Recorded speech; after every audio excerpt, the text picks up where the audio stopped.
Hello, and welcome to Okapi and Lobster's Beginner's Guide to SPvP. Please note this guide is primarily for players new to SPvP and covers important locations and some basic map knowledge, as well as organized tournament knowledge. Let's begin by saying hello to our new PvPer. Hi Pandora! Do you know how to enter SPvP? No? Well, it's easy and can be done from anywhere starting at level 2 or when you exit the tutorial. Simply click the cross swords at the top left-hand side of your screen and select the Go to the Heart of the Mists button. This will take you to the Heart of the Mists, a world completely separate from PvE and World vs. World. The first time you enter the Heart of the Mists on an account, you will enter the Starter Island, which has some basic tutorials on things such as finishing and reviving, as well as capturing points.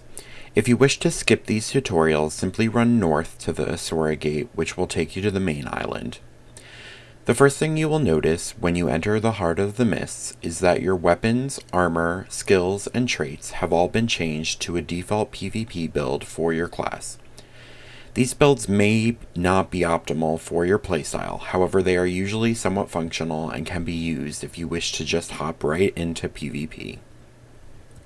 You will also notice that you have been auto-leveled to 80 and that your experience bar has been replaced with a glory rank bar. This bar is account bound. Glory is also the currency of SPvP and can be used to purchase mostly cosmetic changes for use within SPvP. However, there are some items that can be used in World vs. World and PvE, such as bags and tomes of knowledge. Before we begin making changes to the build given to us, we need to know where to find certain essential NPCs. When you first enter the main island, you will be located at the main Asura Gate. Directly across from this, you will notice an Asura Gate that will lead you to Lion's Arch. From this main Asura Gate, turn right and run up the stairs. This is where you will find the 4 most essential NPCs within SPvP. Directly to your right, you will find the weapons vendor. Here you can purchase all of your weapons and sigils for free. Please note that all weapons and gear within SPvP have the same stats and any differences are purely cosmetic. Also be aware that some sigils and runes that exist in Tyria may not be in SPvP. Sigils are separated by type in different tabs. Also, due to the frequency of death in SPvP, on-kill sigils give 5 stacks a kill. To the left of the weaponsmith is the armorsmith. This is where you purchase your runes. As with sigils, these are divided into tabs by type. To the left of the armorsmith is the glory rewards vendor, where you can purchase the bags and tomes of knowledge I mentioned earlier, as well as some other things. South of this NPC, or right behind you, will be the most important NPC, the PvP item merchant. This is where you purchase your amulet and jewel, where most of your stats come from. All amulets come with a default jewel of the same type.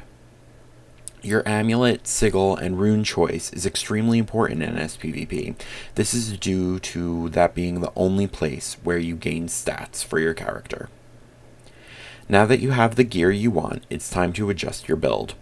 All utility skills for your class are unlocked with the exception of the 25-point class heal, as this must be unlocked in PvE before it can be used in SPvP.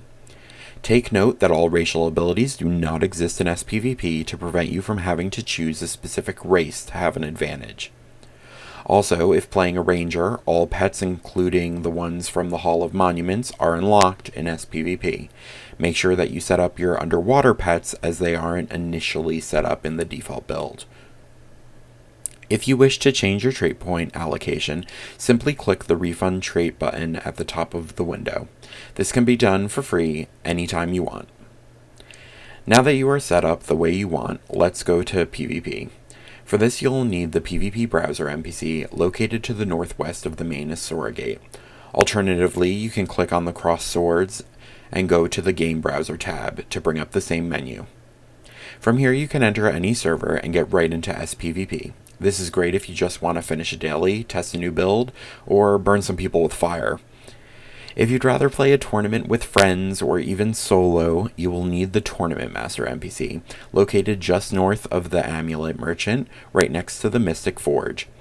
Here you can form a team or join a tournament solo. This tab can also be opened from the cross swords, then clicking on the Arena tab. This concludes the Essential NPC tour. If you wish to skip the tour of the rest of the main island, please click the annotation appearing on screen. As a new player, there are a few locations on the main island you may want to know about.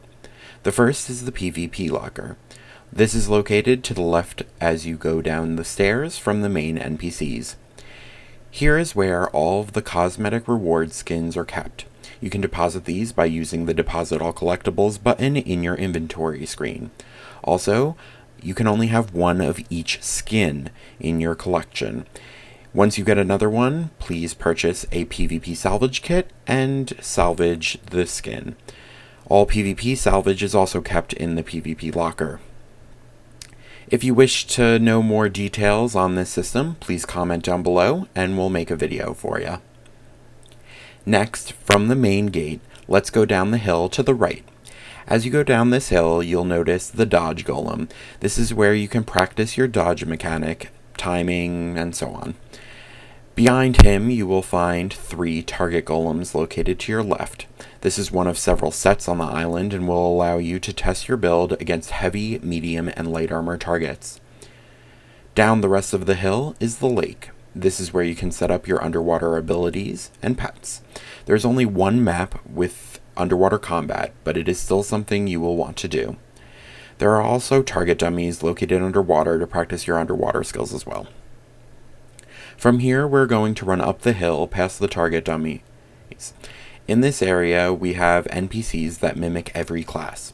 You can fight these to simulate how you will do during some classes and practice finishing them.